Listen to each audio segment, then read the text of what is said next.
आज की कहानी का शीर्षक है सच्ची प्रेम कहानी। प्राचीन समय की बात है। पंजाब की चनाव नदी के तट पर एक कुम्हार के घर में बेटी पैदा हुई जिसका नाम सोहनी रखा। कुम्हार की बेटी सोहनी की खूबसूरती की क्या बात थी। उसका नाम भी सोहनी था और रूप भी सुहाना। उसी के साथ एक मुगल व्यापारी के यहाँ जन्म लिया इज्जत बेग ने, जो आगे जाकर महिवाल कहलाया। इन दोनों के इश्क के किस्से पंजाब ही नहीं सारी दुनिया में मशहूर हैं। घुमक्कड़ इज्जत बेग ने पिताजी से अनुमति लेकर देश भ्रमण का फैसला किया। दिल्ली में उसका दिल नहीं लगा तो वह लाहौर चला गया। वहां भी जब उसे सुकून नहीं मिला तो वह घर लौटने लगा। रास्ते में वह गुजरात में एक जगह रुककर कुम्हार के बर्तन देखने लगा, लेकिन उसकी बेटी सोहनी को देखते ही सब कुछ भूल गया। सोहनी के इश्क में गिरफ्तार इज्जत बेग ने उसी के घर में जानवर चराने की नौकरी कर ली। पंजाब में भैंसों को माहिया कहा जाता है, इसलिए भैंसों को चराने वाला इज्जत बेग महिवाल कहलाने लगा। महिवाल भी गजब का खूबसूरत था। दोनों की मुलाकात मोहब्बत में बदल गई। जब सोहनी की माँ को ये बात पता चली तो उसने सोहनी को फटकारा। तब सोहनी ने बताया कि किस तरह उसके प्यार में व्यापारी महिवाल भैंस चराने वाला बना।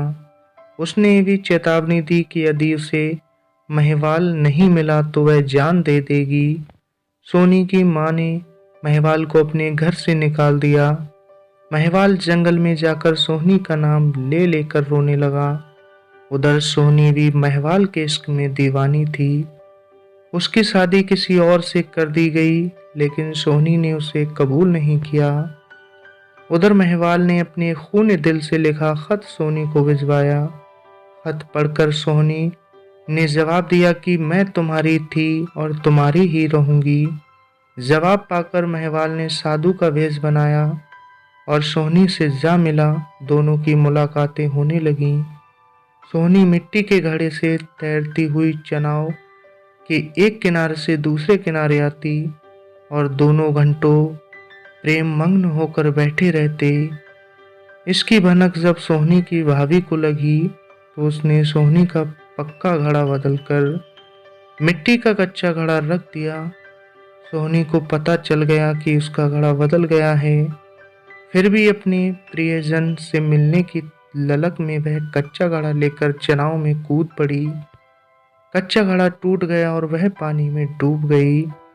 दूसरे किनारे पर पैर लटकाए महिवाल सोहनी का इंतजार कर रहा था। जब सोहनी का मुर्दा जिस्म उसके पैरों से टकराया, अपनी प्रियतमा की ऐसी हालत देखकर महिवाल पागल हो गया। उसने सोहनी के जिस्म को अपनी बाहों में थामा और चनाव की लहरों में गुम हो गया।